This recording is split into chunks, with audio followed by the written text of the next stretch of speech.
بھی عنقریب آنے والی ہے، جوش و خروش سے یوم آزادی منایا جائے گا۔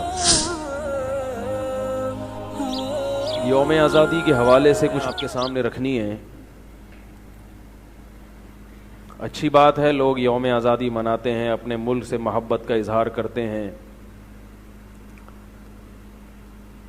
ہم بھی ہر سال 14 اگست کے موقع پہ کوئی نہ کوئی ایونٹ رکھتے ہیں، کوئی ایسا پروگرام رکھتے ہیں جس سے لوگوں کے اندر ملک کی محبت پیدا ہو۔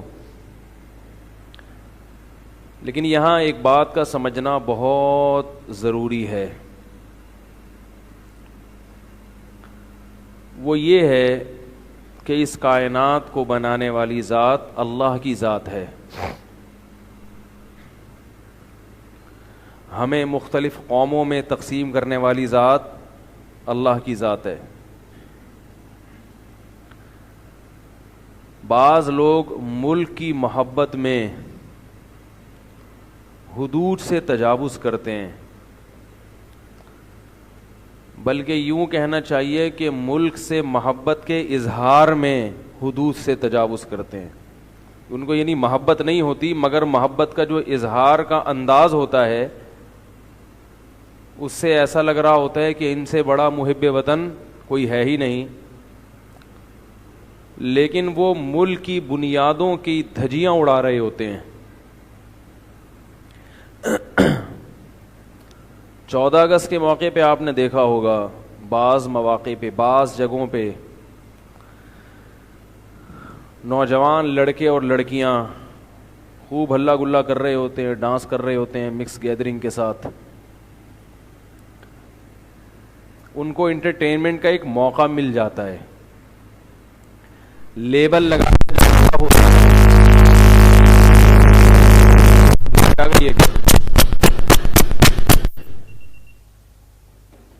پاکستان میں یہ سب چیزیں برداشت کرنی پڑیں گی آپ کو۔ شکر ہے لائٹ آ گئی۔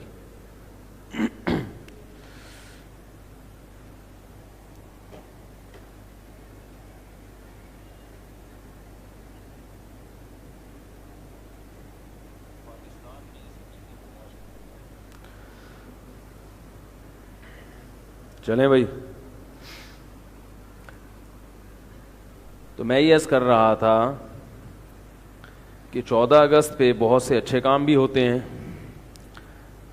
لیکن یہ جو ہماری نئی نسل ہے یہ کنٹرول سے باہر ہو جاتی ہے۔ یہ بات خوب اچھی طرح ذہن نشیں کریں کہ ہم سب سے پہلے اللہ کے ہیں جس نے ہمیں بنایا،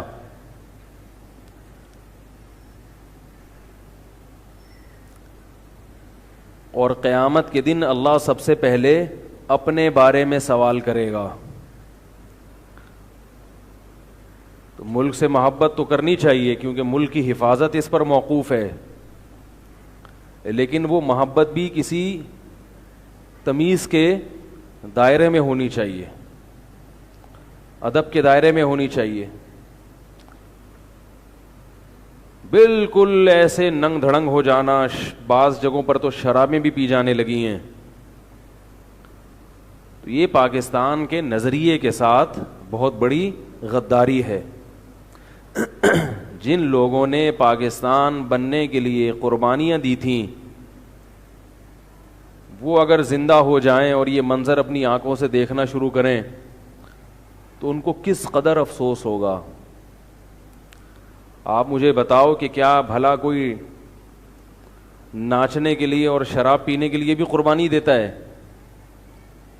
کتنے لاکھوں لوگ کٹے ہیں جب ہندوستان اور پاکستان ڈیوائیڈ ہوئے ہیں۔ اللہ نے ہمیں ایک ریاست دی جس میں ہم اسلام کی بات تو کر سکتے ہیں، اسلام پر عمل نہ بھی کریں تو آواز تو اٹھا سکتے ہیں کہ ہمارا ملک ہے۔ دنیا کی ہر ریاست ایسی نہیں ہے جس میں آپ اسلام کی آواز اٹھائیں۔ پاکستان وہ ریاست ہے جس میں آپ اسلام کے لیے آواز اٹھا سکتے ہو۔ جو آپ کی آواز کو کچلے گا وہ ظالم کہلائے گا۔ تو اس لیے بات میں یہاں سمیٹتا ہوں، جو اصل موضوع ہے وہ میرا یہ نہیں ہے، ایک چھوٹی سی بات تھی جو ذہن میں تھی کہ 14 اگست آ رہا ہے تو بالکل مادر پدر آزاد نہ ہو جائیں۔ ملک سے یقیناً محبت کرنی چاہیے، اور اس لیے کرنی چاہیے کہ خاص طور پہ ہمیں اپنے ملک سے اس لیے کہ پاکستان جیسا اس وقت اسلامی ملکوں میں اسلام کے دفاع کے لیے، اسلام کے دفاع سے میری مراد ہے مسلمانوں کے دفاع کے لیے، اتنا طاقتور ملک ابھی تک پاکستان کے علاوہ کوئی ہے نہیں.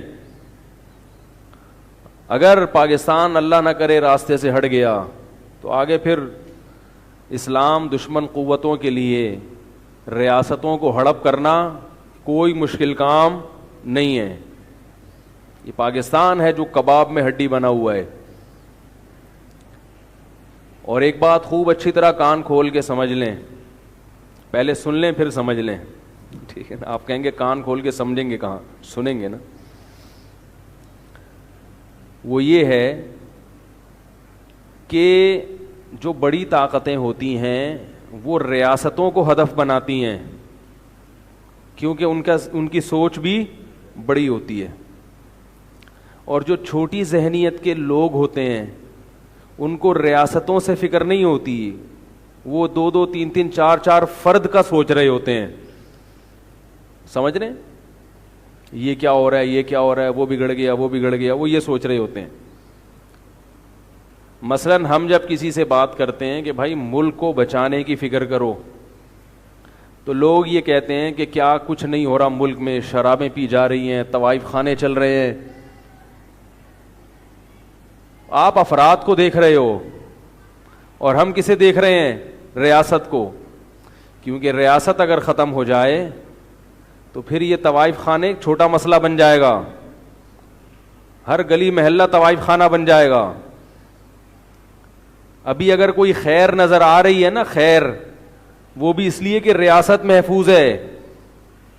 آپ کو شر تو نظر آ رہا ہے ملک کے اندر، جو خیریں ہیں وہ آپ کو نظر نہیں آ رہی. یہ خیریں ختم ہو جائیں گی، برباد ہو جائیں گی. بہت مشکل ہے سمجھانا، کیا کریں. دیکھو جب خلافت عثمانیہ تھی، ایک بہت بڑی ریاست تھی مسلمانوں کے پاس، اس وقت جو شر پسند لوگ تھے ان کو ترکوں کی برائیاں نظر آ رہی تھیں، لیکن ترکوں کی وجہ سے جو اسلام کا نام دنیا میں بلند تھا اس سے وہ نظر انہوں نے ہٹائی ہوئی تھی.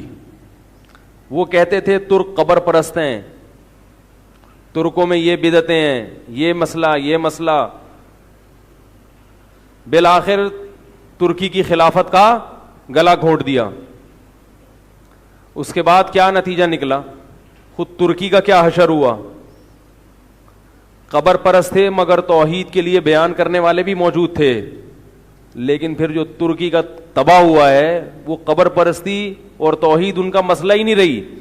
مذہب کو انہوں نے اپنے آئین اور قانون سے نکال کے باہر رکھ دیا. اور پھر دنیا میں جو غیر مسلم قوتیں، جو اسلام دشمن قوتیں اس مسلمانوں پر جو شیر ہو گئیں، ان کے راستے میں رکاوٹ بننے والا کوئی بھی بولو بھائی نہیں رہا.